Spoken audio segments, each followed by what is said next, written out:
कभी कभी सड़कें सिर्फ रास्ते नहीं होती, वो अपने भीतर ऐसे राज छुपाए बैठी होती हैं जिन्हें जान लेना ही इंसान की जिंदगी का सबसे बड़ा डर बन सकता है।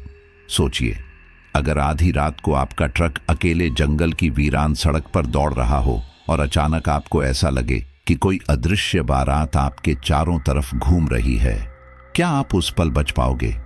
दोस्तों, स्वागत है आपका डार्क पॉडकास्ट में, जहां हम लेकर आते हैं आपके लिए वो कहानियां जो हकीकत से भी ज्यादा डरावनी हैं। ये कहानी भी एक सच्ची घटना पर आधारित है जो आज तक छत्तीसगढ़ के कई ट्रक ड्राइवरों की रूह को कंपा देती है। अगर आप भी उन लोगों में से हैं जिन्हें रात में सड़क पर सफर करने से डर नहीं लगता, तो ये कहानी आपके हौसले की असली परीक्षा है। लेकिन याद रखिए, इस कहानी को सुनने के बाद शायद आप कभी रात में अकेले जंगल की सड़क पर निकलने की हिम्मत न जुटा पाएं। तो दोस्तों, वीडियो को शुरू करने से पहले अगर आप भी इस तरह की सच्ची, रोंगटे खड़े कर देने वाली कहानियां सुनना चाहते हैं तो डार्क पॉडकास्ट चैनल को सब्सक्राइब कर लीजिए, बेल आइकन दबा दीजिए ताकि अगली बार जब कोई डरावनी सच्चाई आपके सामने आए तो आप सबसे पहले उसे सुन सकें। वीडियो को लाइक कीजिए, शेयर कीजिए अपने दोस्तों के साथ ताकि वो भी जान पाए कि इन सड़कों पर छिपे अंधेरे का सच क्या है। और हाँ, कमेंट में जरूर बताइएगा, अगर आपको कभी ऐसी कोई परछाई रास्ते में दिखाई दे तो क्या आप ट्रक रोकेंगे या जान बचाकर भागेंगे? तो चलिए अब बिना वक्त गंवाए सुनते हैं ये खौफनाक कहानी अर्जुन मेहता के ही नजरिए से। 1999 की वह सर्द रात आज भी मेरी यादों में किसी जंग लगे कील की तरह ढंसी हुई है, जब मैंने अपने जीवन का सबसे बड़ा फैसला लिया था, अपना नया खरीदा हुआ ट्रक लेकर ढान ढुलाई का काम शुरू करने का। जबलपुर से बहुत दूर लोरमी गांव के किसान मुझे पहचानने लगे थे। उनकी फसल मेरी ट्रक की पीठ पर चढ़कर बिलासपुर की राइस मिल तक पहुंचती थी। ट्रक की भारी गड़गड़ाहट, धान की बोरियों की गंध और सर्द हवा की चुभन मेरे लिए रोजमर्रा की बात बन चुकी थी। लेकिन उस समय मुझे बिल्कुल भी अंदाजा नहीं था कि इस रास्ते की सर्दी सिर्फ मौसम की नहीं बल्कि उस जंगल की भी है जिसके सीने में कई दफन राज छिपे हुए थे। लोरमी गांव से बिलासपुर तक पहुंचने वाला रास्ता घने और डरावने जंगल से होकर जाता था। यह जंगल दिन के उजाले में भी किसी को अजनबी सा महसूस कराता था। लंबे लंबे साल और सागौन के पेड़ आसमान को छूते हुए खड़े रहते और उनकी शाखाएं इस तरह लटकती मानो किसी प्राचीन समय से गिरे हुए आत्माओं के हाथ हों जो राहगीरों को रोकने के लिए आगे बढ़ते हों। मैंने जब पहली बार इस रास्ते को पार किया था तो दिन का उजाला था और फिर भी मेरे दिल में एक अजीब सी बेचैनी ने जन्म लिया था। हवा इतनी भारी थी मानो उस जंगल के हर पत्ते पर कोई अनकही कहानी लटकी हुई हो। लेकिन मैंने उस बेचैनी को अपने मन से झटक दिया था, क्योंकि मेरे सामने सिर्फ एक ही लक्ष्य था, ज्यादा कमाई करना और अपने नए धंधे को जितनी जल्दी हो सके सफल बनाना। दिन के समय इस रास्ते पर ट्रकों की इतनी भीड़ रहती थी कि कभी कभी तो घंटों तक गाड़ी रेंगती रहती। धान की बोरियां उस समय पर पहुंचाना मुश्किल हो जाता और जो व्यापारी इंतजार कर रहे होते उनकी आंखों में झुंझलाहट साफ दिखाई देती।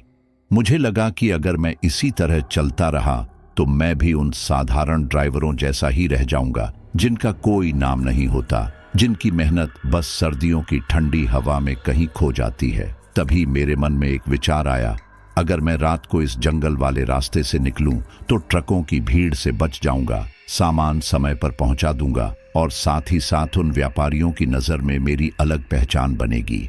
और सबसे बड़ा लालच यह था कि समय से पहले माल पहुंचाने पर मुझे ज्यादा पैसे मिलते। यही लालच धीरे धीरे मेरे दिल में एक चिंगारी की तरह जल उठा और मैंने बिना ज्यादा सोचे समझे तय कर लिया कि अब से मैं रात को ही ट्रक लेकर निकलूंगा। जब मैंने यह बात बाकी ट्रक ड्राइवरों को बताई तो उन्होंने मुझे समझाया, अर्जुन, रात को मत निकलना उस रास्ते पर, वो ठीक नहीं है। उनके चेहरों पर डर की हल्की झलक दिखाई दी, मानो वे खुद उस अंधेरे में कुछ झेल चुके हों। लेकिन मैं उस समय हद से ज्यादा आत्मविश्वासी था। मुझे लगा कि ये सब ड्राइवर मेरी तरक्की देखकर जल रहे हैं और इसलिए मुझे रोकने की कोशिश कर रहे हैं। मेरे खलासी इमरान ने भी यही कहा, भैया, ये लोग चाहते ही नहीं कि आप आगे बढ़ें। और उसकी यह बात मेरे भीतर एक जहर की तरह घुल गई। मैंने निश्चय कर लिया कि अब चाहे जो भी हो, मैं रात में ही जाऊंगा और सबको दिखाऊंगा कि असली खिलाड़ी कौन है। पहली कुछ रातें मेरे लिए उम्मीद से कहीं आसान रहीं। सर्द हवा, वीरान सड़क, दूर दूर तक सन्नाटा और मेरे ट्रक का भारी इंजन, बस यही साथी थे मेरे। मैं और इमरान अक्सर हंसते बोलते सफर पूरा कर लेते। समय पर माल पहुंचाने से व्यापारी भी खुश हो गए और पैसों का बहाव तेज हो गया। मेरे दिल में एक अजीब सा गर्व भर गया, जैसे मैंने किसी गुप्त रास्ते की चाबी खोज ली हो जो औरों को नहीं मिली। मुझे लगा कि अब मैं बाकियों से अलग हूं, और यही सोच मेरे भीतर धीरे धीरे घमंड में बदलने लगी। मैं खुद से कहने लगा, मैं सबको हरा दूंगा, मैं ही इस रास्ते का बादशाह हूं। लेकिन यह आत्मविश्वास जितना बड़ा होता गया, उतना ही जंगल की खामोशी मेरे मन में घर करती गई। रात के अंधेरे में वह जंगल किसी जीवित प्राणी की तरह महसूस होता था। कई बार ऐसा लगता मानो पेड़ मेरी ट्रक की हर हरकत को अपनी काली आंखों से देख रहे हों। कभी कभी हवा अचानक इतनी ठंडी हो जाती कि मेरी रीढ़ में सिहरन दौड़ जाती। इमरान अक्सर कहता, भैया आपको नहीं लगता ये रास्ता कुछ ज्यादा ही खामोश है? मैं उसे डांट कर चुप करा देता और कहता, खामोशी से डरने लगे तो काम कैसे करेंगे? लेकिन सच यह था कि वह खामोशी मेरी भी हड्डियों तक उतर चुकी थी। जंगल की यह खामोशी सामान्य खामोशी नहीं थी, बल्कि ऐसी खामोशी थी जिसमें कोई आवाज छिपी हुई थी। रात के 2 बजे जब ट्रक की हेडलाइट अंधेरे को चीरते हुए आगे बढ़ती, तो मुझे हमेशा लगता कि कहीं न कहीं उस रोशनी की पहुंच से बाहर कोई अदृश्य चीज हमारी निगरानी कर रही है। कभी लगता किसी पेड़ की परछाई हिली है, कभी लगता किसी ने रास्ता काटा है। कई बार मेरे कानों में ऐसा भी सुनाई देता मानो कोई दूर से मेरा नाम फुसफुसा रहा हो, अर्जुन अर्जुन। लेकिन जब मैं हड़बड़ाकर मुड़कर देखता तो बस इमरान नींद में आंखें मलता मिलता। मैं खुद को बार बार समझाता कि यह सब मेरा वहम है, लेकिन सच यह था कि उस जंगल में एक रहस्य था, एक अनकहा डर था जो रात की खामोशी में धीरे धीरे जागता था। जब ट्रक की हेडलाइट पेड़ों पर पड़ती तो उनकी टेढ़ी मेढ़ी शाखाएं अजीब अजीब शक्लें बना देती। कभी लगता कोई औरत खड़ी है, कभी लगता किसी ने हाथ बढ़ाया है। इमरान और मैं अक्सर इन बातों पर हंस देते, लेकिन भीतर से हम दोनों जानते थे कि यह हंसी मजबूरी की थी। धीरे धीरे मुझे यह महसूस होने लगा कि मैं इस खेल में जितना आगे बढ़ रहा हूं, उतना ही मैं किसी अनदेखी शक्ति के चंगुल में फंसता जा रहा हूं। लालच और घमंड ने मेरी आंखों पर पर्दा डाल दिया था, और मैं यह समझ ही नहीं पा रहा था कि जो रास्ता मुझे तरक्की दिला रहा है, वही रास्ता मेरी बर्बादी की पटकथा लिख रहा है। हर रात मेरे भीतर एक बेचैनी और बढ़ जाती। कई बार मेरे हाथ स्टीयरिंग पर कांपने लगते, लेकिन मैं खुद को संभालता और सोचता, अर्जुन डरना मत, डरोगे तो लोग यही कहेंगे कि तुम कमजोर हो। इमरान भी कई बार मुझसे कहता कि बाकी ड्राइवरों की बातों को हल्के में न लूं। उसने साफ साफ कहा, भैया इतने लोग अगर एक ही बात बोल रहे हैं तो कुछ तो वजह होगी। लेकिन मैंने उसकी बात हंसकर टाल दी। मेरे लिए अब यह सिर्फ काम नहीं, बल्कि अहंकार की लड़ाई बन चुकी थी। मैं खुद को साबित करना चाहता था कि मैं बाकी सबसे अलग हूं, और यही जिद मुझे अंधकार की ओर खींच रही थी। उस रात जब मैं ट्रक की सीट पर बैठा था, इमरान बगल में ऊँघ रहा था और बाहर घना अंधेरा फैला था, तो अचानक मेरे मन में यह सवाल उठा, क्यों बाकी ड्राइवर इस रास्ते पर रात को नहीं चलते? क्या वे सब डरपोक हैं, या फिर कोई ऐसा सच है जिसे मैं अभी तक नहीं समझ पाया? इस सवाल का जवाब मुझे उस समय नहीं मिला, लेकिन मेरे भीतर कहीं न कहीं एक हल्की सी खटास ने जन्म लिया। ऐसा लगा जैसे कोई परछाई मेरे कान में कह रही हो, तू बहुत जल्दी जान जाएगा। और उसी क्षण मुझे महसूस हुआ कि यह कहानी यहीं खत्म नहीं होने वाली। ये तो बस शुरुआत है, एक ऐसी शुरुआत जिसके आगे का हर कदम मुझे अंधकार, रहस्य और डर के गहरे कुएं में धकेलने वाला था। उस रात की ठंड बाकी रातों से कुछ अलग थी। हवा में इतनी नमी थी कि जैसे जंगल खुद सांस ले रहा हो, और हर सांस मेरे सीने में ठंडी तलवार की तरह चुभ रही थी। रात के करीब 12:15 बजे होंगे। ट्रक की हेडलाइट्स सड़क पर पड़ते ही अजीब सी परछाइयां बना रही थीं। इमरान बगल में चुपचाप बैठा था। उसकी आंखें आधी नींद में झुकी हुई थीं। मैं स्टीयरिंग थामे आगे बढ़ रहा था कि तभी अचानक सामने से आती एक ट्रक ने ओवरटेक किया और उसके खलासी ने खिड़की से बाहर निकलकर हाथ हिलाते हुए मुझे रुकने का इशारा किया। मेरी रीढ़ में ठंडी लहर दौड़ गई। इतनी रात गए जंगल के बीच कोई अनजान ड्राइवर मुझे क्यों रोकना चाहेगा? मैंने स्टीयरिंग कसकर पकड़ा और इमरान की तरफ देखा। उसकी आंखें अब पूरी तरह खुल चुकी थीं और उसने तुरंत अपनी सीट के नीचे से लाठी निकाल ली। उसके चेहरे पर साफ डर लिखा था। उसने धीमी आवाज में कहा, भैया मत रोकिए, ये लुटेरे भी हो सकते हैं। मैं खुद भी यही सोच रहा था। इतनी वीरान जगह जहां एक चीख भी किसी को सुनाई न दे, वहां कोई हमें रोकना चाहे तो इरादा नेक कैसे हो सकता है? लेकिन फिर मेरे मन ने एक अजीब खेल खेला। मैंने ट्रक की स्पीड कम कर दी ताकि देख सकूं कि वे क्या चाहते हैं।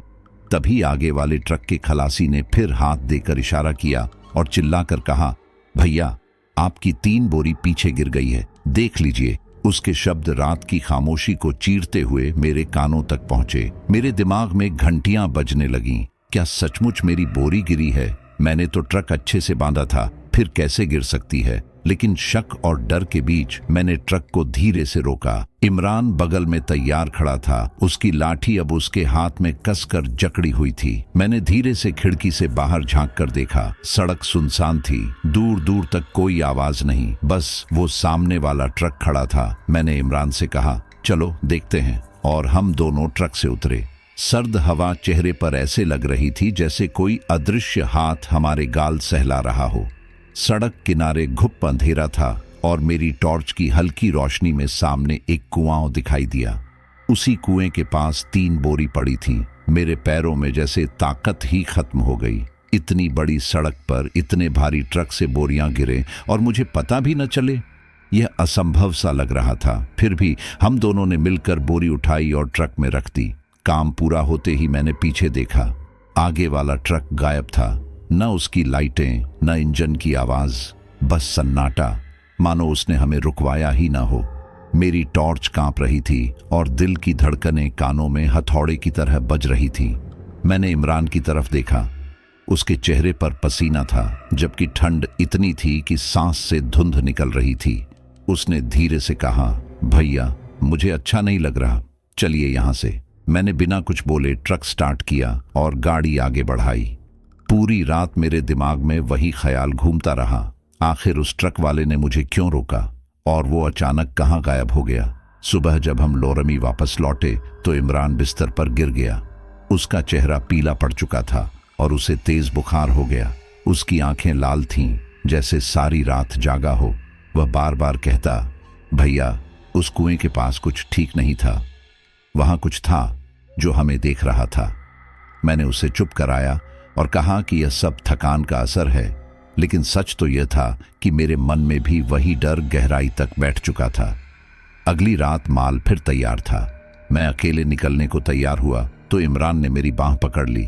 उसका बुखार अभी भी पूरी तरह उतरा नहीं था, लेकिन उसने जिद पकड़ ली, भैया आपको अकेले नहीं जाने दूंगा, जो कुछ भी है हम साथ झेलेंगे। उसकी जिद के आगे मैं हार गया। रात का वक्त था, वही रास्ता, वही जंगल, वही खामोशी।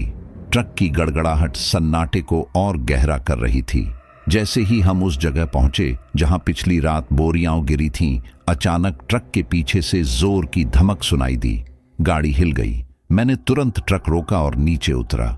टॉर्च की रोशनी डाली तो देखा टायर पंचर हो चुका था, और वह भी वही टायर जो उसी कुएं के पास था। मेरे हाथ कांप उठे। मैंने टॉर्च का फोकस कुएं की तरफ किया। काला अंधेरा ऐसे घूर रहा था जैसे किसी की आंखें अंदर से झांक रही हों। मेरे कानों में हल्की फुसफुसाहट गूंजी, अर्जुन। मैं पसीने में तरबतर हो गया। इमरान ने कांपते हाथों से स्टेफनी निकाली और बोला, भैया ये वही जगह है, यहां कुछ गड़बड़ है। उस पल मेरे भीतर पहली बार असली डर ने जन्म लिया। अब तक मैं लालच और घमंड में अंधा था, लेकिन उस रात मुझे साफ महसूस हुआ कि इस रास्ते पर सिर्फ ट्रक और जंगल ही नहीं, कुछ और भी है। कुछ ऐसा जो अदृश्य है लेकिन हमारे हर कदम पर नजर रखता है। और वह कुआं, वह तो जैसे किसी काले दरवाजे की तरह लग रहा था, जो किसी और दुनिया की ओर खुलता हो। उस रात का मंजर आज भी मेरी रूह को कंपा देता है। मैं और इमरान दोनों ट्रक का पंचर बदलने में लगे थे। ठंडी हवा हड्डियों तक घुस रही थी और हमारे हाथ जम से गए थे। मैं पसीने और सर्दी की अजीब सी मिली जुली हालत में टायर खोल रहा था कि अचानक मेरे कानों में एक अजीब आवाज पड़ी। शुरू में लगा जैसे दूर कहीं कोई बैलगाड़ी आ रही हो। लकड़ी के पहियों की खटर पटर और बैल की घंटियों की झंकार साफ सुनाई दे रही थी। मैंने गर्दन उठाकर अंधेरे जंगल की तरफ देखा। सड़क के उस पार घना अंधेरा पसरा हुआ था, जहां हेडलाइट भी ज्यादा दूर तक नहीं जाती थी। मैंने सोचा शायद कोई गांव है पास ही, वहां शादी ब्याह होगा, लेकिन तभी आवाज और साफ सुनाई देने लगी। ढोल की थाप, शहनाई की तेज धुन और लोगों के बोलने बतियाने की गूंज। वो बारात थी। हाँ, बारात की आवाज। पर अजीब बात यह थी कि न कोई रोशनी दिखाई दे रही थी, न कोई इंसान, न ही बैलगाड़ी। बस आवाजें थीं जो हर पल हमारे करीब आती जा रही थीं। इमरान ने मेरी तरफ देखा। उसके चेहरे का रंग उड़ चुका था। उसने कांपते होंठों से कहा, भैया, ये बारात कहाँ है? हमें दिख क्यों नहीं रही? उसके सवाल ने मेरी भी हिम्मत तोड़ दी। हमारी आंखें इधर उधर भटक रही थीं, पर हर तरफ सन्नाटा और अंधेरा ही था। बस वो आवाज थी जो अब इतनी पास थी कि लगता था जैसे जुलूस हमारी आंखों के सामने से गुजर रहा हो। मेरी रीढ़ की हड्डी ठंडी पड़ गई। ढोल की आवाज मेरे सीने में गूंज रही थी। शहनाई का स्वर कान फाड़ रहा था और लोगों के कदमों की आहट सड़क पर खटखटा रही थी, लेकिन सामने कुछ भी नहीं था। मैं सन्न खड़ा रह गया। मैंने टॉर्च उठाकर अंधेरे में रोशनी डाली। कुछ नहीं, खाली सड़क और घने पेड़। लेकिन आवाजें वही थीं, इतनी जिंदा कि अगर किसी ने मुझे आंख बंद कर दी होती तो मैं कसम खाता कि पूरा बाराती जुलूस मेरे सामने से गुजर रहा है। इमरान घबराकर मेरे बाजू को पकड़ने लगा। उसकी उंगलियां ठंडी बर्फ जैसी थीं। हम दोनों बिना हिले डुले खड़े रहे। हमारी सांसें तेज थीं और दिल ऐसे धड़क रहा था जैसे सीने को तोड़कर बाहर निकल जाएगा। अचानक वो आवाज हमारे बिल्कुल पास से गुजरी। ढोल की थाप कान के बिल्कुल पास गूंजी। शहनाई की तीखी चीख हमारे दिमाग को भेदती हुई चली गई और फिर कुछ ही सेकंड बाद आवाजें धीरे धीरे दूर जाने लगीं। मैंने सिर घुमाकर पीछे देखा। आवाजें अब हमारी ट्रक के पीछे उसी रास्ते की तरफ जा रही थीं जहां से हम आए थे, लेकिन आंखों से देखने के लिए वहां भी कुछ नहीं था। न कोई बैलगाड़ी, न कोई इंसान, बस अदृश्य कदमों की थाप और दूर जाती शहनाई की चीख। मैं और इमरान वहीं सड़क पर पत्थर की तरह जमे खड़े रहे। हमारे रोंगटे खड़े थे। मैंने अपने गले को कसकर निगलने की कोशिश की, लेकिन ऐसा लगा जैसे मेरी आवाज मेरे भीतर ही कहीं दब गई हो। मैं चाहकर भी कुछ बोल नहीं पा रहा था। उस क्षण मुझे एहसास हुआ कि इस रास्ते पर जो खतरा है वो इंसानी नहीं है। हमने खुद को बहुत मुश्किल से संभाला और पंचर बदलने का काम खत्म किया, लेकिन अब मेरे हाथ कांप रहे थे। पाना हाथ से छूट रहा था और इमरान बार बार इधर उधर देख रहा था, मानो कोई अंधेरे से निकलकर हमला कर देगा। मैंने खुद को समझाते हुए कहा, अर्जुन, शांत रहो, ये सब वहम है, जंगल का खेल है। लेकिन दिल मानने को तैयार नहीं था। ट्रक स्टार्ट कर हम धीरे धीरे आगे बढ़े। मैं मन ही मन दुआ कर रहा था कि किसी तरह ये रास्ता खत्म हो और हम जल्दी से खुली सड़क पर पहुंच जाए। लेकिन किस्मत शायद हमें और गहराई में धकेलने वाली थी। करीब 100 मीटर आगे जाने के बाद सड़क के किनारे मुझे एक टूटी फूटी झोपड़ी दिखाई दी। उसके अंदर से एक लालटेन की हल्की टिमटिमाती रोशनी झांक रही थी। उस वीराने में वह रोशनी ऐसी लग रही थी जैसे किसी अंधे कुएं में किसी ने दीपक रखा हो। मैं और इमरान दोनों कुछ देर उसे देखते रहे। उसी समय मुझे बहुत जोर की प्यास लगी। गला सूखकर जैसे रेत हो गया था। मैंने ट्रक रोका और इमरान से कहा, तू बैठा रह, मैं पानी मांग कर आता हूं। इमरान ने डर कर कहा, भैया मत जाइए, कुछ ठीक नहीं लग रहा। लेकिन मेरी प्यास इतनी तेज थी कि मैंने उसकी बात नहीं सुनी और टॉर्च लेकर झोपड़ी की तरफ चल पड़ा। जैसे जैसे मैं झोपड़ी के पास पहुंचा, मेरी टॉर्च की रोशनी मंद पड़ने लगी। शुरुआत में मैंने सोचा कि बैटरी कमजोर हो रही है, लेकिन जल्द ही मैंने महसूस किया कि सिर्फ टॉर्च ही नहीं, झोपड़ी की लालटेन भी धुंधली पड़ रही थी। मेरा हर कदम जैसे उस रोशनी को निगल रहा था। मैंने गला साफ किया और आवाज लगाई, भैया कोई है? थोड़ा पानी चाहिए। मेरी आवाज रात की खामोशी में अजीब सी गूंज बनकर लौट आई। कुछ क्षण बाद झोपड़ी के अंदर से एक बेहद खुरदरी, डरावनी और भारी आवाज आई, चले जाओ रे, यहां से चले जाओ। उस आवाज ने मेरी आत्मा को हिला दिया। मेरा शरीर पत्थर हो गया। झोपड़ी का दरवाजा अभी बंद था, लेकिन भीतर से किसी के भारी कदमों की आहट सुनाई दी, किसी के चलने की आवाज। मेरा दिल जोर जोर से धड़क रहा था। जैसे ही वो कदम दरवाजे के करीब आए, अचानक मेरी टॉर्च पूरी तरह बुझ गई और उसी क्षण झोपड़ी की लालटेन भी पूरी तरह से बुझ गई। पूरा इलाका घनघोर अंधेरे में डूब गया। मैं अंधेरे में ठिठक कर खड़ा था। झोपड़ी के भीतर से तेज सांस लेने की आवाज आ रही थी। ऐसा लग रहा था मानो कोई दरवाजे के बिल्कुल पीछे खड़ा हो और मेरे ऊपर टूट पड़ने का इंतजार कर रहा हो। मेरी हिम्मत जवाब दे गई। मैं मुड़ा और पूरी ताकत से ट्रक की तरफ भागा। भागते हुए मेरी टॉर्च अचानक फिर से जल उठी। रोशनी ने मेरा रास्ता दिखाया और मैंने देखा कि ट्रक के पास इमरान खड़ा है, लेकिन उसकी हालत देखकर मेरे पैरों तले जमीन खिसक गई। वो ट्रक की ओर पीठ करके खड़ा था। उसका चेहरा जंगल की तरफ था और वो धीरे धीरे रो रहा था। उसके कंधे कांप रहे थे और उसके गले से अजीब सिसकियां निकल रही थीं। मैं कुछ पल वहीं ठिठक गया। हवा और भी ठंडी हो गई थी। मुझे लगा जैसे मैं किसी और ही दुनिया में पहुंच गया हूं, जहां इंसानी शरीर हैं, लेकिन उनके भीतर कुछ और बसता है। उस समय मुझे पहली बार लगा कि जो खेल शुरू हुआ है वो अब हमें कहीं गहरे खींचने वाला है। मैंने जब झोपड़ी से भागकर ट्रक की तरफ देखा था, तब इमरान को उस हालत में खड़ा देख मेरी रूह कांप गई थी। वह ट्रक की ओर पीठ के जंगल की तरफ मुंह करके खड़ा था और धीरे धीरे सिसक रहा था। उसकी कंधे की हड्डियां ऐसे कांप रही थीं मानो किसी ने उसके भीतर से सारी जान निचोड़ ली हो। मेरे पैरों में जैसे जान ही नहीं बची थी, लेकिन फिर भी मैंने खुद को संभालते हुए आवाज लगाई, इमरान। उसने मेरी आवाज पर कोई प्रतिक्रिया नहीं दी। वह ऐसे खड़ा रहा जैसे मेरे बोलने की उसे सुनाई ही न दी हो। मैंने टॉर्च की रोशनी उसकी ओर डाली और तभी मेरी सांसें थम गईं। उसकी उंगलियां काली पड़ चुकी थीं, मानो उसकी त्वचा जल गई हो या सड़ गई हो। 3 उंगलियां तो जैसे अधूरी थीं, जैसे किसी ने काट दी हो।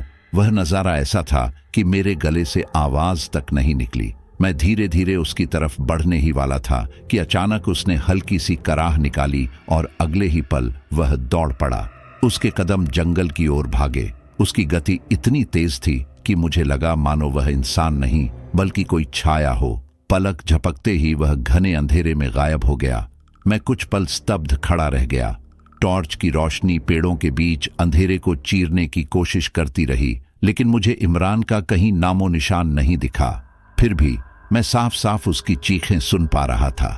वो दर्द में चीख रहा था, लंबी, दर्दनाक, ऐसी चीखें जो किसी के दिल को चीर कर रख दें। मेरा दिल दिमाग से सवाल करने लगा, क्या मैं उसके पीछे भागूं या ट्रक की ओर लौट जाऊं? जंगल का अंधेरा इतना घना था कि वहां कदम रखना मौत को दावत देने जैसा लगता था, लेकिन मेरे खलासी की चीखें मेरी आत्मा को झकझोर रही थीं। मैं बेचैन होकर वहीं खड़ा रह गया। आगे पीछे समझ नहीं आ रहा था। तभी अचानक मेरे कानों में एक औरत जैसी चीख गूंजी, भैया मुझे छोड़ दो। मैं चौंक कर मुड़ा। यह आवाज जंगल से नहीं बल्कि ट्रक की तरफ से आ रही थी। मैं तेजी से दौड़ा और ट्रक के पास पहुंचा। वहां का नजारा देखकर मेरी टांगें कांप गईं। इमरान ट्रक के नीचे पड़ा हुआ था। उसका शरीर मिट्टी और खून से लथपथ था। वह जैसे खुद को किसी अदृश्य ताकत से छुड़ाने की कोशिश कर रहा हो। उसकी आंखें आधी खुली थीं, चेहरा पसीने और धूल से भीगा हुआ था और होंठों से लगातार एक ही बात निकल रही थी, बेटी को ले आओ, वो उधर है, बेटी को ले आओ। उसकी आवाज अब उसकी नहीं लग रही थी। उसमें एक बूढ़े आदमी की भारी खड़खड़ाहट शामिल थी। मैंने उसे हिलाने डुलाने की कोशिश की, लेकिन उसके होंठ लगातार वही लाइन दोहरा रहे थे। उसके चेहरे पर ऐसा भाव था मानो वह किसी और की गिरफ्त में हो। मेरे शरीर से पसीना धार की तरह बहने लगा। मैं समझ चुका था कि ये अब वही इमरान नहीं है जिसे मैं जानता था।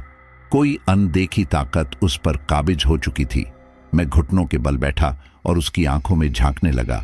उसकी आंखें मुझे अजीब सी लगीं, सुर्ख लाल और अंदर से खाली, जैसे कोई खिड़की हो जिसके पीछे कुछ और ताक रहा हो। मेरी टॉर्च का प्रकाश उसके चेहरे पर पड़ते ही उसके होंठ और तेजी से हिलने लगे। बेटी को ले आओ, वो उधर है। उसकी उंगलियां कांप रही थीं और जंगल की ओर इशारा कर रही थीं, लेकिन उसकी उंगलियां अब उंगलियां नहीं लग रही थीं। वे काले सड़े हुए पंजे जैसे थे जिनसे बदबूदार धुआं उठ रहा था। मेरा दिल कह रहा था कि ये इमरान नहीं है, ये कोई और है जिसने उसके शरीर को कैद कर लिया है। और तब मुझे पहली बार समझ आया कि उन आवाजों, उस अदृश्य बारात और उस झोपड़ी का संबंध कहीं गहरा है। यह जंगल हमें धीरे धीरे अपनी गिरफ्त में ले रहा है।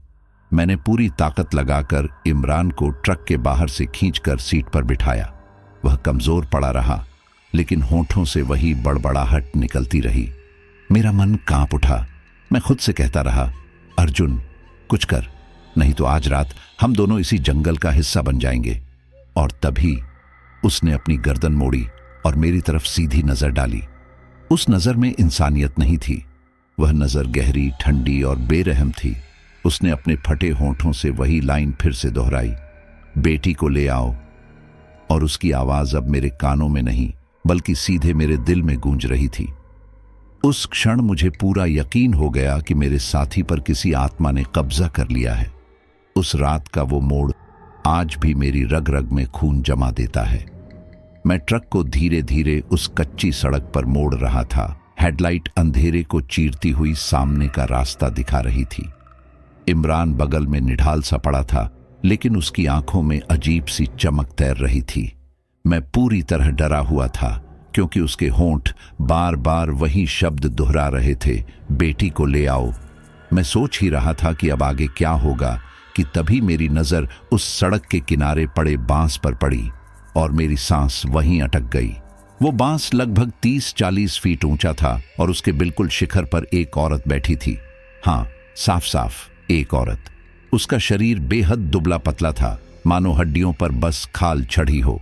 उसके लंबे बाल हवा में बेतहाशा झूल रहे थे और उसका चेहरा हेडलाइट की हल्की रोशनी में धुंधला सा दिख रहा था। मेरी आंखें चौड़ी हो गईं, हाथों की पकड़ स्टीयरिंग पर ढीली पड़ गई। मैंने खुद से कहा, नहीं, यह संभव नहीं है। कोई इंसान इतनी ऊंचाई पर ऐसे बैठ ही नहीं सकता।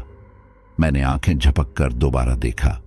औरत अब धीरे धीरे उस बांस से नीचे उतर रही थी। उसके हाथ पांव ऐसे चल रहे थे मानो किसी मकड़ी के पैर हों। उसकी चाल इंसानी नहीं थी बल्कि किसी परछाई जैसी लग रही थी। मैं हतप्रभ बैठा देखता रह गया।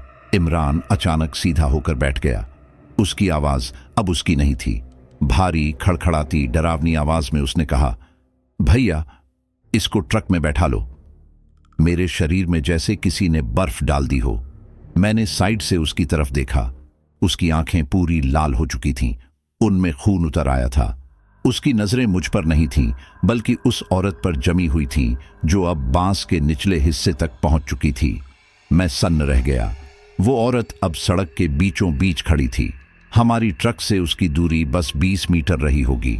उसकी काया टेढ़ी मेढ़ी थी, चेहरा आधा छाया में छिपा हुआ और आधा उजाला दिखा रहा था। उसके होंठों से कोई आवाज नहीं निकल रही थी, लेकिन उसकी आंखें सीधे मेरी हड्डियों में उतर रही थीं। इमरान अचानक पागलों की तरह चिल्लाने लगा। उसकी आवाज फटी हुई थी, गले की नसें तन गई थीं और वह बार बार कह रहा था, मेरी बेटी को बैठाओ, मेरी बेटी को बैठाओ, अभी बैठाओ। उसके शब्दों में ऐसी दहशत थी कि अगर मैं कमजोर दिल का होता तो वहीं बेहोश हो जाता। मेरे हाथ अपने आप साइड पॉकेट की ओर बढ़ गए। वहां हमेशा रखी मेरी पुरानी लोहे की छुरी मुझे अब जीवन का आखिरी सहारा लग रही थी। मैंने उसे बाहर निकाला और कांपते हाथों से इमरान की ओर तान दिया। मुझे नहीं पता था कि वह आत्मा सचमुच लोहे से डरती है या नहीं, लेकिन इतना यकीन था कि अगर मैं कुछ नहीं करूंगा तो इमरान या वो औरत, दोनों में से कोई एक मुझे खत्म कर देगा। इमरान की शक्ल अब पहचान से परे हो चुकी थी। उसके होंठों के कोने से झाग निकल रही थी, दांत कसकर भींचे हुए थे और उसकी आंखें पूरी तरह खून से लाल। उसने गर्दन झटके से मोड़ी और मेरी तरफ गुर्राया। वह गुर्राहट इंसान की नहीं थी, जैसे कोई जंगली जानवर अपने शिकार पर टूट पड़ने से पहले आवाज करता है। मेरा दिल जोर जोर से धड़क रहा था। मैंने तुरंत गियर बदला और ट्रक को जोर से भगाना शुरू किया। हेडलाइट्स कांपती हुई सड़क को चीर रही थीं और इंजन की गड़गड़ाहट ने पूरे जंगल को हिला दिया। मैं ट्रक को पूरी ताकत से आगे धकेल रहा था और पीछे वो औरत धीरे धीरे धुंध में गायब हो रही थी। लेकिन डर वहीं खत्म नहीं हुआ। जैसे ही मैंने ट्रक की स्पीड बढ़ाई, इमरान ने ऐसी गुर्राहट की कि मेरा खून सूख गया। उसके चेहरे पर गुस्सा इस कदर था कि वह अब इंसान कम और किसी पशु जैसा लग रहा था। उसकी आंखें मेरी तरफ टिक गई थीं और वह दांत पीसते हुए फुसफुसा रहा था। तूने उसे क्यों नहीं बैठाया? क्यों नहीं बैठाया? मैंने उसकी तरफ देखा नहीं। मेरा ध्यान सिर्फ ट्रक पर था। मुझे बस किसी भी तरह इस मौत के जंगल से निकलकर मेन रोड तक पहुंचना था। लेकिन अंदर से मैं जानता था कि यह इतना आसान नहीं होगा। रास्ता अब और भी डरावना हो चुका था। पेड़ों की छाया सड़क पर ऐसे गिर रही थी जैसे कोई काली परछाई हमें पीछा कर रही हो। हवा इतनी ठंडी थी कि सांस लेना मुश्किल हो रहा था और इमरान, उसकी गुर्राहट हर क्षण बढ़ती जा रही थी। मैंने उसकी ओर छुरी तानी और कहा, चुप रहो इमरान, पास आने की कोशिश मत करना। कुछ पल के लिए वह पीछे हट गया, लेकिन उसकी आंखों में ऐसी भूख थी कि जैसे वह मेरी गर्दन पर झपटने का इंतजार कर रहा हो। करीब आधे घंटे की जद्दोजहद के बाद आखिरकार दूर कहीं रोशनी दिखाई दी। वो ढाबा था, छोटा सा ढाबा जहां अक्सर ट्रक वाले रात रुकते थे। मेरी आंखों में जैसे उम्मीद की चमक लौट आई। मैंने ट्रक को सीधे ढाबे के सामने रोका। इंजन बंद होते ही मेरे कानों में खामोशी भर गई, लेकिन मेरे भीतर का डर अभी भी जिंदा था। मैंने सांस ली और सीट से उतरकर जमीन पर पांव रखा। मेरे पैर कांप रहे थे, दिल अब भी तेज धड़क रहा था। पीछे मुड़कर देखा तो इमरान वहीं बैठा था, लेकिन उसका चेहरा अब भी किसी और का लगता था। लाल आंखें, थरथराते होंठ और भीतर छिपा कोई अदृश्य दानव। उस रात मैं समझ चुका था कि यह खेल मेरी समझ से कहीं बड़ा है। यह औरत, यह आत्मा, यह जंगल, सब मिलकर हमें ऐसी जगह खींच रहे थे जहां से शायद वापसी संभव न हो। और अब मुझे लग रहा था कि मेरे साथ बैठा हुआ इंसान मेरा साथी इमरान नहीं, बल्कि कोई और है। ढाबे पर ट्रक रोकने के बाद भी मेरी सांसें सामान्य नहीं हो पा रही थीं। इमरान, या कहूं गोपाल, की हालत देखकर मुझे लग रहा था कि ये अब सिर्फ बुखार या थकान का मामला नहीं रहा। उसका चेहरा बुझ चुकी राख की तरह दिख रहा था और उसकी आंखें अजीब ढंग से चमक रही थीं। ढाबे का मालिक हमें घूरता रहा, लेकिन मैंने ज्यादा बात नहीं की। मैं जानता था कि अगर मैं यहां देर करूंगा तो गोपाल की हालत और बिगड़ जाएगी। इसलिए मैंने जल्दी से ट्रक फिर से स्टार्ट किया और उसे पास के छोटे कस्बे की ओर ले चला। कस्बा ज्यादा दूर नहीं था, करीब 10 किलोमीटर, बट रात के अंधेरे में हर किलोमीटर किसी अनजान खाई में उतरने जैसा लग रहा था। कस्बे में पहुंचते ही मैं सीधे छोटे से क्लिनिक के बाहर रुका। वहां एक डॉक्टर बैठे थे जो रात में भी इमरजेंसी केस देखते थे। मैंने हड़बड़ाकर गोपाल को उतारा। उसका शरीर बुखार से तप रहा था, लेकिन उसकी बड़बड़ाहट लगातार वही थी। बेटी, बांस पर बैठी बेटी। मैंने डॉक्टर से कहा, साहब देखिए, इसे बहुत बुखार है, कुछ अजीब बोल रहा है।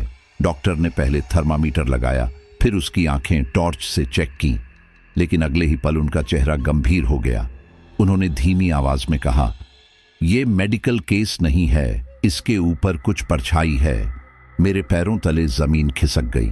मैंने सोचा शायद डॉक्टर मजाक कर रहे हैं, लेकिन उनके चेहरे की सख्ती ने साफ कर दिया कि वे गंभीर थे।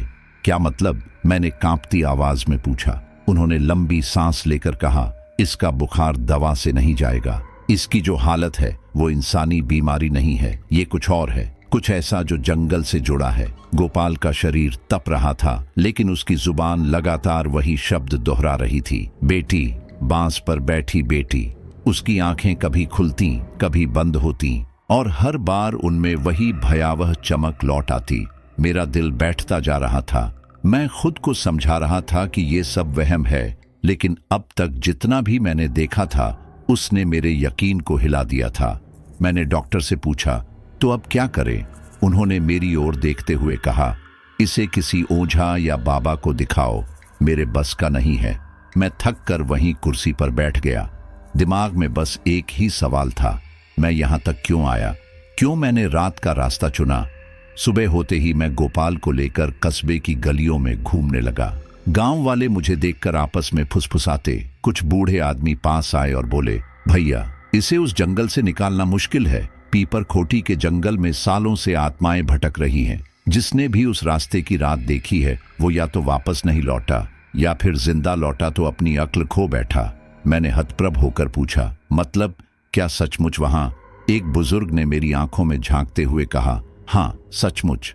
कई ट्रक ड्राइवर उस रास्ते पर गए और फिर कभी लौटे नहीं। उनकी लाशें भी नहीं मिली। कहते हैं कुएं के पास रात में रोने की आवाजें आती हैं, कभी ड्रम बजने की, कभी शहनाई की। जो सुन ले वो बचता नहीं।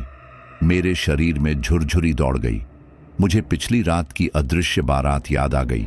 वही आवाजें, वही ढोल और शहनाई।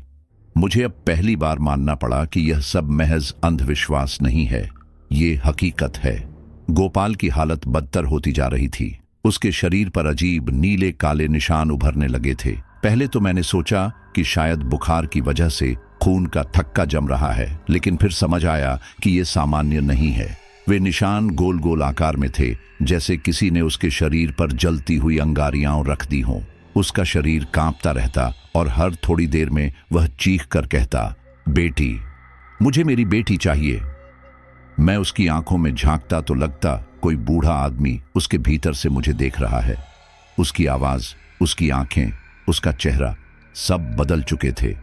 वो अब मेरा साथी गोपाल नहीं रहा था। मैं डर और गुस्से के बीच फंसा हुआ था। एक तरफ मेरा दोस्त था जिसे मैं बचाना चाहता था, दूसरी तरफ मेरा ट्रक और मेरा धंधा था जो हर दिन इस रास्ते पर चलता था। अगर मैं इस रास्ते को छोड़ दूं तो शायद मैं अपनी कमाई और पहचान दोनों खो दूंगा, लेकिन अगर इस रास्ते पर चलता रहा तो हो सकता है मेरी जान भी चली जाए। मैंने अपने सीने पर हाथ रखकर कसम खाई, मैं इस जंगल का सच जाने बिना इसे नहीं छोड़ूंगा। चाहे जो भी हो, मुझे पता करना ही होगा कि इस श्राप के पीछे क्या है। ये बेटी, ये बांस, ये कुआं, इन सब का राज मुझे जानना ही होगा। गोपाल की हर कराह, हर बड़बड़ाहट मुझे उसी जंगल की ओर धकेल रही थी। और अब मैं जान चुका था, ये सफर सिर्फ ट्रक ड्राइवर का सफर नहीं है, ये आत्माओं के श्राप से टकराने का सफर है। उस रात मैंने तय कर लिया था कि भागकर कहीं राहत नहीं मिलेगी। गोपाल की हालत, उसकी बड़बड़ाहट और गांव वालों की कहानियां सब मिलकर मुझे उसी निष्कर्ष तक ले आईं। अगर मुझे सच्चाई जाननी है, अगर मुझे अपने दोस्त की आत्मा को बचाना है, तो मुझे उसी रास्ते पर वापस जाना ही होगा। मैं जानता था कि यह पागलपन है, लेकिन डर से भागकर कभी कोई जीत नहीं सकता।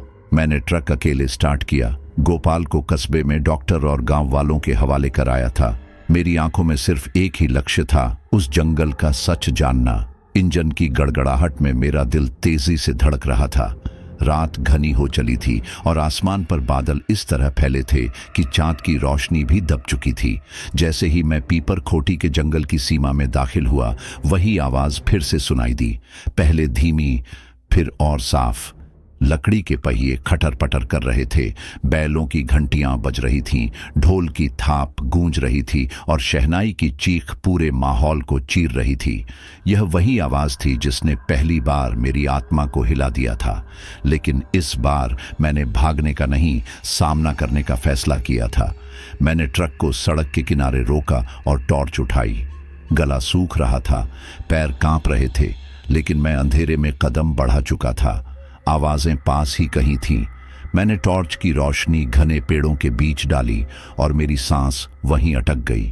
पेड़ों के बीच मुझे कई औरतें दिखाई दी। सबने सफेद कपड़े पहन रखे थे। उनकी चाल धीमी थी, मानो वे बारात का हिस्सा हों, लेकिन उनके चेहरे, वे धुंधले थे, जैसे धुआं या धुंध में ढके हों। मैंने टॉर्च पास लाई, लेकिन चेहरों पर जैसे पर्दा था। बस उनकी आंखों का आभास होता था जिसमें दर्द और बेचैनी थी। मैंने एक कदम पीछे लिया, तभी अचानक पूरा जुलूस रुक गया। ढोल, शहनाई, कदमों की आहट, सब थम गया।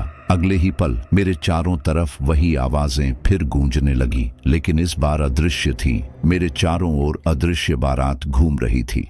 ढोल मेरे कान के पास बज रहे थे। किसी ने जैसे कंधे पर हाथ रखा और किसी की सिसकी बिल्कुल मेरे पीछे से आई।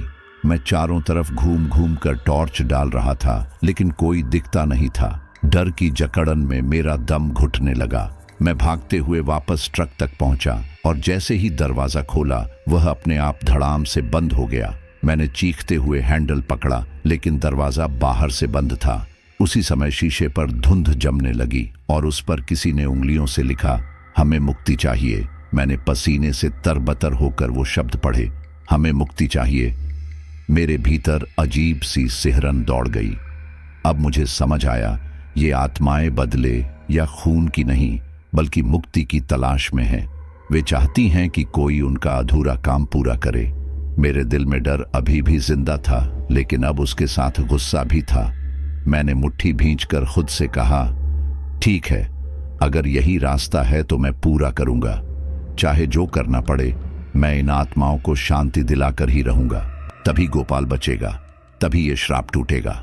ट्रक का इंजन अपने आप बंद हो गया। चारों तरफ अंधेरा ही अंधेरा था। हवा इतनी ठंडी हो गई थी कि मेरी सांसें धुंध में बदल रही थीं। मैं हिम्मत जुटाने ही वाला था कि अचानक मेरी हेडलाइट्स अपने आप जल उठीं और उस रोशनी में ट्रक के सामने सड़क के बीचों बीच वही औरत उतर आई। हाँ, वही औरत, वही दुल्हन, वही जो बांस के ऊपर बैठी थी। उसके कपड़े अब पूरी तरह लाल थे, जैसे खून से भीगे हों। उसका चेहरा अभी भी आधा छाया में था, लेकिन उसकी आंखें साफ दिख रही थीं, काली गहरी आंखें जिनमें दर्द भी था और आग भी। उसने धीरे धीरे सिर उठाया और सीधे मेरी ओर देखा। उसकी नजरें ऐसी थीं कि मैं चाहकर भी अपनी जगह से हिल नहीं सका। पूरा शरीर पत्थर बन गया। मेरी हथेलियां छुरी पर भीगी हुई थीं, लेकिन मैं जानता था इस बार छुरी से कुछ नहीं होगा। ये आत्मा चाहती है कि मैं उसकी कहानी सुनूं, उसका दर्द समझूं। उस रात पहली बार मुझे लगा कि अब खेल शुरू हुआ है, असली खेल। और उस खेल में मेरी किस्मत, मेरी जान और मेरे दोस्त की आत्मा दांव पर लगी थी। उस रात जब वो लाल जोड़े में लिपटी औरत, वही दुल्हन, मेरे ट्रक के सामने खड़ी हुई, तो मैंने साफ महसूस किया कि वह मुझे कहीं खींच रही है। उसकी आंखें मेरी आंखों में धंस गई थीं और उनमें अजीब सी विनती झलक रही थी, मानो वह कह रही हो, आओ, देखो और सच जानो। मैं चाहकर भी इंजन स्टार्ट नहीं कर पा रहा था। मेरे हाथ पांव जैसे सुन्न हो गए थे और अगले ही पल मेरा शरीर अपने आप ट्रक से उतरने लगा। मैंने अपने पैरों को रोकने की कोशिश की, लेकिन वह अदृश्य ताकत मुझे जंगल की उसी ओर धकेल रही थी जहां पिछली बार मैंने एक झोपड़ी देखी थी। उस झोपड़ी को तब मैंने टॉर्च की रोशनी में देखा था। एक टिमटिमाती लालटेन और एक बूढ़े की आवाज, यहां से चले जाओ रे। तब मैं भाग खड़ा हुआ था, लेकिन आज झोपड़ी सचमुच मेरे सामने खड़ी थी, जैसे वह हमेशा से यहीं थी और अब अपने रहस्य खोलने वाली थी। झोपड़ी पुरानी थी, दीवारें मिट्टी की और छत तिरछी। दरवाजा आधा टूटा हुआ था, मगर भीतर से अजीब सी रोशनी झलक रही थी। और सबसे भयावह था वो स्वर, गहरे भारी मंत्रोच्चार की आवाजें जो भीतर से निकल रही थीं। वे आवाजें एक साथ डरावनी भी थीं और सम्मोहित करने वाली भी। मैंने दरवाजे के पास पहुंचकर भीतर झांका। जो मैंने देखा उससे मेरी सांसें थम गईं। भीतर 5-6 लोग बैठे थे, सबके चेहरे ढंके हुए। उनके सामने काले कपड़े बिछे थे, जिन पर लाल रंग से अजीब से चिन्ह बनाए गए थे। बीच में एक लोहे का त्रिशूल गड़ा था और उस पर बंधा हुआ लाल कपड़ा हवा में हिल रहा था। वे सब मिलकर किसी अज्ञात भाषा में मंत्र पढ़ रहे थे। उनके बीच बैठा एक बूढ़ा तांत्रिक सबसे अलग दिख रहा था। उसका चेहरा झुर्रियों से भरा था, लेकिन आंखें किसी आग की तरह चमक रही थीं। उसके गले में असंख्य हड्डियों और नींबू मिर्च के हार लटक रहे थे। वह बीच बीच में अजीब ढंग से सिर झटका देता और जोर से मंत्र चिल्लाता।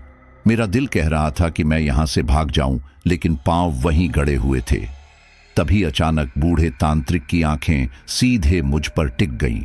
वह मुस्कुराया और भारी आवाज में बोला, आ ही गए तू, हमने तुझे बुलाया ही था। मैं घबराकर पीछे हटने लगा, लेकिन तभी उसने हाथ उठाया और बाकी सबकी आवाजें थम गईं। उसके होंठ धीरे से हिले, डर मत, तुझे भी जानना है और हमें भी बताना है। सुन ले, ये जंगल वैसे ही नहीं है। यहाँ एक डाकू सरदार की आत्मा का कब्जा है। वही इन सब आत्माओं को रोकता है। मेरे गले से शब्द नहीं निकले। मैंने बस उसकी बात सुननी शुरू कर दी। वह बोला, बरसों पहले जब यह इलाका डकैतों से भरा था, तब एक डाकू सरदार ने कई बारातों को लूटा, दुल्हनों को अपहरण कर जंगल में लाता और यही मार डालता। उनकी चीखें पेड़ों में समा गईं। उनकी अधूरी शादियां, उनके अधूरे अरमान सब यहीं अटके रह गए। उनकी आत्माएं आज भी बारात के रूप में भटकती हैं। वे मुक्ति चाहती हैं। लेकिन वह ठहरा, फिर गुर्राहट सी आवाज में बोला, लेकिन वह डाकू, उसकी आत्मा इतनी शक्तिशाली है कि वह उन्हें मुक्त नहीं होने देती। उसने उन्हें अपने श्राप में बांध रखा है। कोई भी आत्मा शांति नहीं पा सकती जब तक उसका बंधन न टूटे। मेरा सीना धक धक करने लगा। अब सब स्पष्ट हो रहा था। अदृश्य बारात, दुल्हन की आत्मा और गोपाल की हालत सब उसी डाकू आत्मा के खेल का हिस्सा था। तभी मैंने देखा, झोपड़ी के कोने में कोई हलचल हुई। मैंने टॉर्च फेंकी तो मेरी आंखें फटी की फटी रह गईं। वहां गोपाल खड़ा था, लेकिन वह अब वैसा नहीं था जैसा मैंने कस्बे में छोड़ा था। उसका आधा चेहरा इंसान का था और आधा किसी जलते हुए छाया जैसा। उसकी आंखें आधी लाल आधी काली थीं और उसके होंठों से वही आवाज निकल रही थी जो उस दुल्हन की थी, मुझे भी मुक्त करो। मेरा दिल चीर गया। मेरे दोस्त की आत्मा भी इस श्राप में कैद हो चुकी थी। मैंने उसकी ओर दौड़ने की कोशिश की, लेकिन तभी पूरे कमरे में एक अजीब सा कंपन गूंज उठा। मंत्रोच्चार तेज हो गया। लाल कपड़े अपने आप हवा में झूलने लगे। झोपड़ी की दीवारें हिलने लगीं और भीतर से धुएं के बादल उठे। और तभी मैंने देखा कि झोपड़ी जल रही है, लेकिन वहां आग नहीं थी। दीवारें पिघल रही थीं, छत झुलस रही थी, पर लपटें कहीं नहीं थीं। उस धुएं के बीच एक काला साया उभरा। वह साया इतना विशाल था कि पूरी झोपड़ी में फैल गया। उसकी आंखें अंगारों की तरह चमक रही थीं और उसका चेहरा विकृत था। उसकी कमर पर तलवार लटक रही थी और कंधों पर रक्त के धब्बे। वह कोई और नहीं, वही डाकू सरदार था। उसकी आवाज गूंजी, तुम सबको मैंने बांधा है और कोई मुझे तोड़ नहीं सकता। ये आत्माएं मेरी हैं और अब तुम भी मेरे हो। उसके शब्द बिजली की गड़गड़ाहट जैसे थे। मेरी टांगें कांपने लगीं। मैं जान गया कि अब खेल सचमुच शुरू हो चुका है। वो डाकू आत्मा जैसे ही झोपड़ी की राख से उभरी, मेरे पूरे शरीर का खून जम गया। उसका आकार इतना बड़ा था कि पूरा आसमान काला साया लगने लगा। उसकी आंखें अंगारों की तरह चमक रही थीं और उसके मुंह से निकली गुर्राहट ने जंगल की जड़ों को हिला दिया। मैं कांपते पैरों से पीछे हटना चाहता था, मगर मेरे पैर जमीन से चिपक चुके थे। अचानक वह साया मेरी ओर झपटा। मैंने घबराकर ट्रक की ओर दौड़ लगाई। जैसे ही दरवाजा खोला, मुझे साइड में रखा मेरा पुराना लोहे का औजार मिला, चाकू और लंबी लोहे की रॉड। उस वक्त यही मेरे पास हथियार थे और मैं जानता था कि अगर अब कुछ न किया तो मेरी लाश भी इस जंगल में गुम हो जाएगी। मैंने कांपते हाथों से चाकू हवा में लहराया। डाकू आत्मा बिजली की तरह मेरे सामने आ गई। मैंने हिम्मत जुटाकर चाकू उसकी छाती की ओर धकेल दिया। जैसे ही लोहे का धारदार सिरा उसके काले धुएं से बने शरीर को छुआ, उसने ऐसी चीख मारी कि पूरा जंगल गूंज उठा। पेड़ हिलने लगे, जमीन कांप उठी और मेरे कान सुन्न हो गए। उसकी चीख के साथ ही अचानक मुझे ढोल शहनाई की आवाजें सुनाई दी। वही बारात, लेकिन इस बार वे आवाजें डराने वाली नहीं थीं, बल्कि गुस्से से भरी हुई थीं। और अगले ही पल मैंने देखा, सफेद कपड़ों में लिपटी आत्माएं एक एक करके प्रकट हो गईं। वही दुल्हनें, वही बारात के लोग, वे सब मिलकर उस डाकू आत्मा की ओर लपके। झोपड़ी की लालटेन अचानक जल उठी। उसकी लौ इतनी तेज थी कि पूरा जंगल लाल रोशनी से नहा गया। ऐसा लग रहा था मानो कोई युद्ध शुरू हो गया हो। आत्माएं उस काले साए से भिड़ रही थीं, लेकिन उनकी चीखें करुणा और दर्द से भरी थीं। वे लड़ रही थीं ताकि उन्हें शांति मिल सके। मेरे पीछे गोपाल जमीन पर गिर पड़ा। उसका शरीर झटकों से कांप रहा था, जैसे कोई अदृश्य शक्ति उसे तोड़ रही हो। उसकी आंखें उलट गईं और उसके मुंह से अजीब सी आवाजें निकल रही थीं। कभी वह दुल्हन की तरह रोता, मुझे मुक्त करो, और कभी डाकू की तरह गुर्राता, ये सब मेरी हैं। मैंने पूरा जोर लगाकर फिर से डाकू आत्मा पर वार किया। लोहे की रॉड से मैंने उसके काले धुएं को चीरने की कोशिश की। हर बार जब रॉड उसे छूती, उसकी चीखें गूंज उठती, लेकिन वह मरता नहीं था। उसका साया और बड़ा होता जाता। उसके शब्द गरजे, तेरी बारी भी आएगी, तू भी मेरा हिस्सा बनेगा। उसकी आवाज ने मेरे दिल को चीर डाला। मुझे लगा मैं सचमुच अगले ही पल उसकी गिरफ्त में आ जाऊंगा। तभी कुएं की ओर से ऐसी आवाज उठी कि मेरी रूह कांप गई। कुएं से औरतों और बच्चों की चीखें आने लगीं। वे रो रहे थे, चिल्ला रहे थे, मानो वे सब अभी अभी जिंदा हो उठे हों। उनकी कराहें इतनी दर्दनाक थीं कि मेरी आंखों से आंसू बह निकले। डाकू आत्मा ने उनकी आवाजें सुनकर और जोर से चीख मारी। उसके काले हाथ मेरे सिर की ओर बढ़े। मैंने आखिरी बार छुरी को कसकर पकड़ा और पूरी ताकत से उसकी आंखों की ओर वार कर दिया। उसकी चीखें इतनी भयानक थीं कि पेड़ों की डालियां टूटकर जमीन पर गिरने लगीं। उस पल मुझे लगा कि शायद मैं जीत गया हूं, लेकिन अगले ही सेकंड मुझे लगा जैसे मेरे शरीर से सारा खून खींच लिया गया हो। मेरी आंखों के आगे अंधेरा छा गया। कानों में बस वही चीखें गूंज रही थीं, डाकू आत्मा की, दुल्हनों की, बच्चों की। मैं लड़खड़ाया, मेरे हाथ से चाकू गिर गया और फिर सब कुछ घूमने लगा। मेरी आंखों के सामने जंगल का दृश्य धुंधला पड़ गया। लालटेन की लौ बुझ गई। आत्माएं चीखते चीखते गायब हो गईं और मैं बेहोश होकर जमीन पर गिर पड़ा। उस आखिरी पल बस एक ही विचार मेरे दिमाग में गूंज रहा था, क्या मैं बच पाऊंगा, या अब मैं भी उन अधूरी आत्माओं का हिस्सा बन चुका हूं। जब मेरी आंखें खुलीं तो आसमान सुनहरी रोशनी से भर चुका था। सूरज की किरणें पेड़ों की शाखों के बीच से छनकर मेरे चेहरे पर पड़ रही थीं। पहले पहल मुझे लगा कि मैं शायद किसी और दुनिया में पहुंच गया हूं, लेकिन फिर मैंने महसूस किया कि मैं अब भी जिंदा हूं। मेरे शरीर में थकान की भारी चादर लिपटी थी, लेकिन सांसें चल रही थीं। मैंने हिलने की कोशिश की तो बगल में पड़ा गोपाल नजर आया। उसका चेहरा पीला पड़ा था, होंठ सूखे हुए, लेकिन उसकी छाती धीरे धीरे उठ गिर रही थी। मतलब वह अब भी जिंदा था। एक अजीब सी राहत मेरे सीने में दौड़ गई। ट्रक थोड़ी दूरी पर खड़ा था, लेकिन सबसे अजीब बात यह थी, वह जंगल के बाहर सड़क किनारे खड़ा था। मुझे समझ नहीं आया कि मैं बेहोश होकर गिरा था तो यहां कैसे पहुंचा, किसने हमें बाहर खींच लाकर रखा। मेरे मन में अनगिनत सवाल उमड़ रहे थे। तभी आसपास खड़े कुछ गांव वाले मेरी ओर बढ़े। उनके चेहरे पर डर और जिज्ञासा का अजीब मेल था। उनमें से एक बुजुर्ग ने गंभीर आवाज में कहा, तुम दोनों बच गए क्योंकि आत्माओं ने तुम्हें चुना था। मैंने कांपते हुए पूछा, क्यों चुना? मैंने ऐसा क्या किया? उसने मेरी आंखों में गहराई से देखा और बोला, क्योंकि तुमने भागने के बजाय सामना किया। तुमने उनकी चीखें सुनी, उनकी पुकार समझी। वे तुम्हें अपना दूत मानती हैं। उनकी बातें सुनकर मेरे रोंगटे खड़े हो गए। दूत? आत्माओं का दूत? लेकिन कहीं न कहीं मेरे दिल ने मान लिया कि यह सच है, वरना मैं और गोपाल उस रात से जिंदा कैसे लौटते। गांव वालों की बातें यहीं खत्म नहीं हुई। एक बुजुर्ग औरत ने कांपती आवाज में कहा, तुम्हें पता है क्यों बारात की आत्माएं बार बार नजर आती हैं? क्योंकि उनका शरीर कभी शांति नहीं पा सका। वे सब कुएं में दबे पड़े हैं, किसी ने उन्हें निकाला ही नहीं। ये सुनकर मेरी सांसें अटक गईं। अचानक मेरे कानों में फिर से वही रात गूंज उठी, कुएं से आती औरतों और बच्चों की चीखें। सब कुछ साफ हो गया। सच यही था, वे लाशें अब भी उस कुएं की मिट्टी के नीचे फंसी थीं।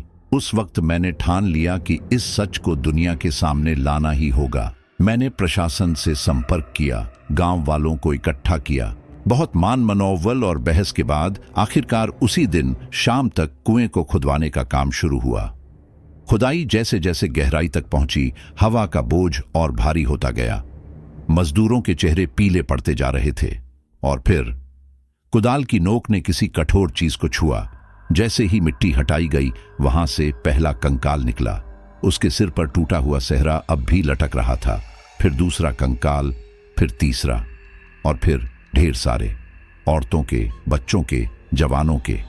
सब वहीं दफन थे, मानो किसी ने पूरी बारात को मिट्टी में दफन कर दिया हो।